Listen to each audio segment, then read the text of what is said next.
नमस्ते बच्चों। कक्षा 7 विषय विज्ञान और लेसन है 10वां जीवों में श्वसन। इसके बारे में अपने पहले पढ़ चुके हैं, तो इसके क्वेश्चन उत्तर करने हैं। तो देखो, पहला क्वेश्चन क्या दे रखा है। कोई धावक दौड़ समाप्त होने पर सामान्य से अधिक तेजी से गहरी सांसें क्यों लेता है? तो ऐसा क्यों होता है कि जब अपनी ज़्यादा तेज दौड़ते हैं तो अपने शरीर को ऊर्जा की आवश्यकता भी ज़्यादा होती है। तो अधिक ऊर्जा के लिए फिर जो हमारी कोशिकाएं हैं, जितनी उनको अधिक ऊर्जा बनानी है उतनी ही अधिक उनको ऑक्सीजन की आवश्यकता होती है। और अतिरिक्त फिर ऊर्जा प्राप्त करने के लिए धावक को जितनी ऑक्सीजन चाहिए उतनी तेजी तेजी से वो सांस लेता है ताकि उसको ऑक्सीजन मिल जाए और फिर उससे ऊर्जा बन जाए और वह ऊर्जा हमको प्रदान हो जाए। तो ज़्यादा तेजी से वो सांसें क्यों लेता है? ऑक्सीजन को ग्रहण करने के लिए, ज़्यादा तेजी से ऑक्सीजन को ग्रहण कर सके, इसीलिए वो ज़्यादा तेजी से सांसें लेता है। इसके बाद देखो दूसरा क्वेश्चन, वायवीय श्वसन और अवायवीय श्वसन के बीच समानताएं और अंतर। समानताएं तो ये है कि दोनों श्वसन में भोजन से ही ऊर्जा प्राप्त की जाती है। दोनों श्वसन में ही क्या की जाती है, जो ऊर्जा प्राप्त होती है कहाँ से होती है? भोजन से ही होती है।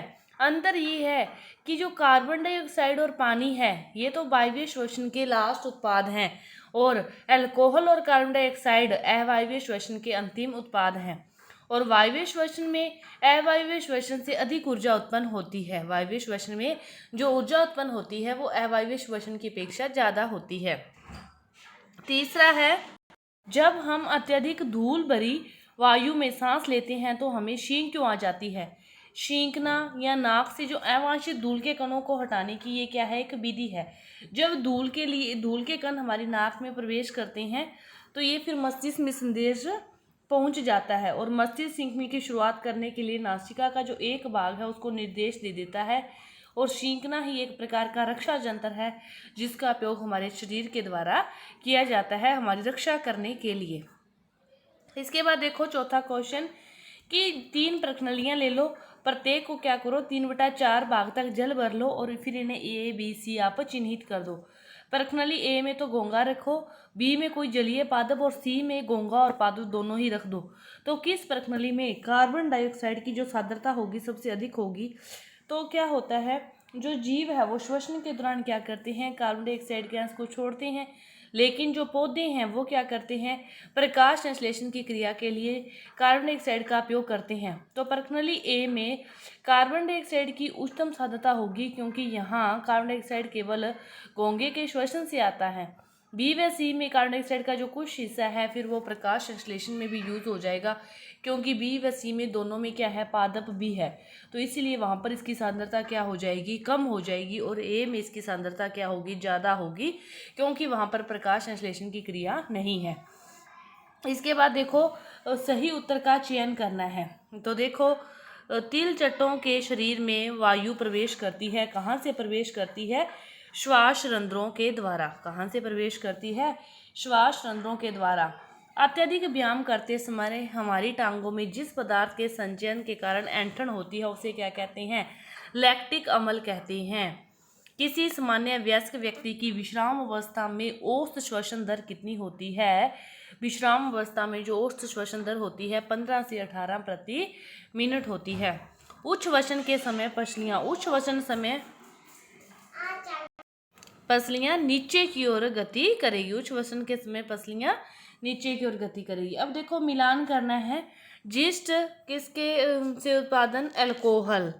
डायफ्राम का संबंध किससे है? वक्ष गुहा से। डायफ्राम वक्ष गुहा। त्वचा के द्वारा श्वसन कौन करता है? केंचुआ। त्वचा के द्वारा श्वसन केंचुआ। और पत्तियों में क्या पाए जाते हैं? रंध्र पाए जाते हैं। मछली में क्लोम होते हैं और मेंढक में क्या होते हैं? फेफड़े या श्वास प्रणाली। फेफड़े और त्वचा के द्वारा श्वसन होता है। अब अपने बताना है सत्य और असत्य। अत्यधिक व्यायाम करते समय व्यक्ति की श्वसन दर धीमी हो जाती है, नहीं तेज होती है। यह क्या हो गया? गलत हो गया, तेज होती है। इसके बाद दूसरा है पादपों में प्रकाश संश्लेषण केवल दिन में जबकि श्वसन केवल रात्रि में होता है। यह भी गलत है। मेंढक अपनी त्वचा के अतिरिक्त फेफड़ों से भी श्वसन करते हैं। यह सही है, अभी भी अपने किया भी है मिलान। मछलियों में श्वसन के लिए फेफड़े होते हैं, नहीं होते। अंतः श्वसन के समय वक्ष गुहा का जो आयतन है बढ़ जाता है तो यह क्या है, सत्य है। अंतः श्वसन के समय फेफड़ों का आयतन क्या है, बढ़ जाता है। इसके बाद देखो 8वां क्वेश्चन है कीटों की वायु नली। कीटों की वायु नली को क्या कहती हैं, श्वास प्रणाल कहती हैं। और इसको यहाँ पे ढूंढना है आपको। तो ये देखो श्वास प्रणाल इस प्रकार ये यहाँ से बनेगा।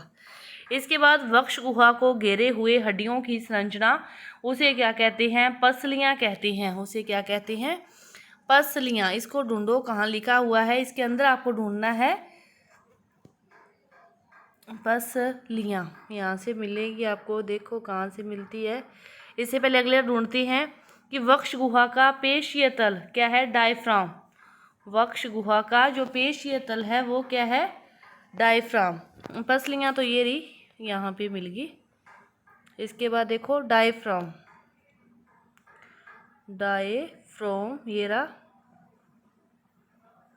डायफ्राम।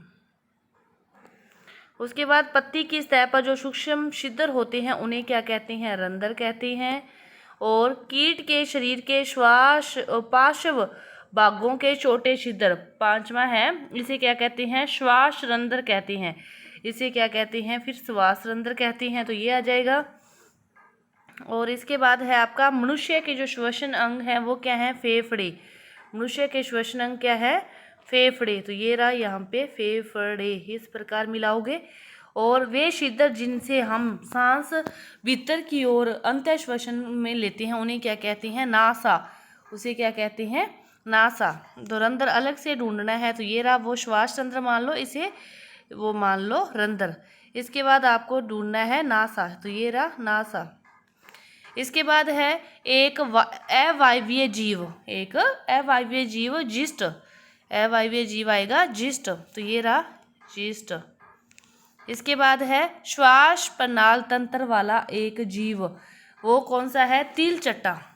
श्वास प्रणाल जंतर वाला जो एक जीव है वो कौन सा है, तिलचट्टा है। इसके अंदर ही आपको मिलेगा।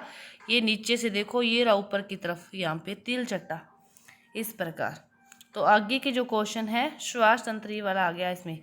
इसके बाद देखो 9वां क्वेश्चन है पर्वतारोही अपने साथ ऑक्सीजन सिलेंडर ले जाते हैं क्यों लेके जाते हैं, क्योंकि ऊपर जो वायु की मात्रा है और भूतल पर जो वायु की मात्रा है उससे वहाँ पर वायु की मात्रा क्या है, कम है। इसीलिए वो अपने साथ वहाँ पे लेके जाते हैं ऑक्सीजन का सिलेंडर। तो ये आपके 10वें पार्ट के जो क्वेश्चन उत्तर हैं पूरे हुए। धन्यवाद।